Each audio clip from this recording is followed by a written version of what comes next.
Pagka-uwi nga po ni Jowa ngayong pananghalian ay ako naman nga po ay naligo. Sabi ko nga sa kanya ay mauna na siyang kumain dahil ako muna ay maligo habang nandito siya para nga po merong magbantay. Maganda nga po ang sikat ng araw ngayon, kumarites, kahit paminsan-minsan nga po ay kumukulimlim. Hindi nga po ako nakalaba nung Sabado at Linggo, kumarites, kaya si Jowa nga po pagka-uwi niya galing sa trabaho ay naglaban na siya. Madami nga yung nilaban niya, kumarites, at napuno nga po yung aming sampayan doon sa balkonahe. Isa nga to sa mga gawain ng mga nanay na hindi nga po natatapos. Nagluto po pala ako ng kinamatisang manok dahil alam nyo naman mura nga po ang manok ngayon kisa sa karning baboy. Marinate ko nga lang po ito, kumarites, bago ko nga po ito lutuin. Meron ng magic sarap yan at saka pamintang powder. Naglagay lang ako ng ketchup dahil meron nga po kaming ketchup na hindi pa ubos. Nag-add nga rin po ako ng toyo. Alam nyo naman pag marinate hindi talaga pwede mawala ang toyo. Kaya naisip ko nga pong kinamatisang manok na nga lang po yung lulutuin ko ngayon dahil marami nga po kaming kamatis at malapit na nga po siyang mabulok. Sayang nga naman kung hindi pa magamit. Ayan, at nagpainit na nga po ako ng kawali at naglagay na nga po ako ng mantika. Nung mainit na nga po yung mantika ay inilagay ko na yung manok. Lulutuin lang ito hanggang sa maging golden brown. Mas malasa nga po kasi pag piniprito mo na yung manok para nga po manuot yung panlasa niya doon sa pinakamanok.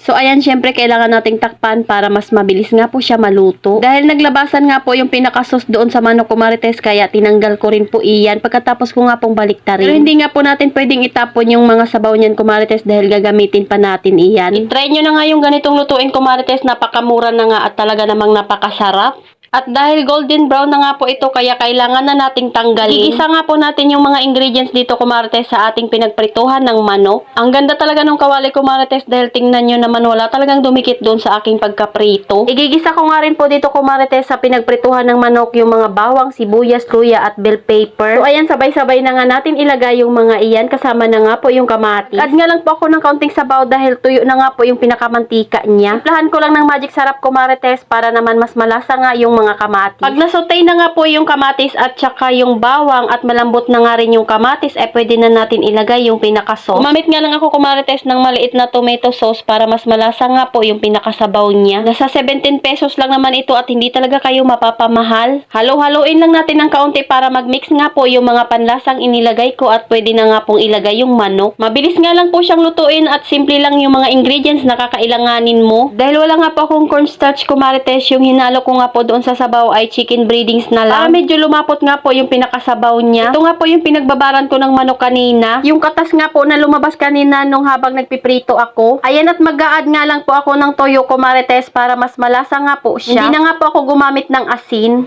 Pakukuluin lang natin ito, kumarites, hanggang sa maluto nga po yung pinaka-sauce niya.